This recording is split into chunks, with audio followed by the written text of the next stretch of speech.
For enslaved black women in America, control over their own bodies was brutally denied.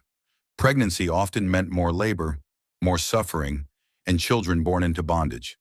In that reality, some women turned to knowledge passed down quietly, plant knowledge that could mean survival. One of those plants was cotton root. Historical records from the 18th and 19th centuries show that enslaved women used cotton root bark, usually brewed as a tea, to influence reproduction. This knowledge did not come from slaveholders. It came from African and Black American herbal traditions, shared woman to woman.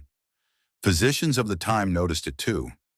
By the mid-1800s, white doctors in the American South wrote about cotton root being used to induce menstruation and terminate early pregnancies.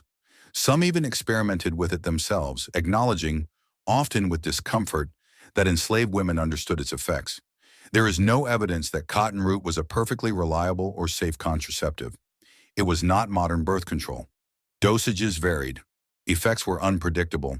It could be dangerous. But it was used intentionally, and that matters. Choosing if and when to bear a child was an act of resistance. Refusing to produce more enslaved bodies for profit was political, even if it was never written down as such. Cotton grew the wealth of America, but cotton root carried a quieter truth. Enslaved women were not passive. They learned. They adapted. They resisted, with knowledge the system could not fully control. This history isn't folklore. It's documented, complicated, and human. And it reminds us that even in the most violent systems, people still fought for autonomy. Root by root, choice by choice.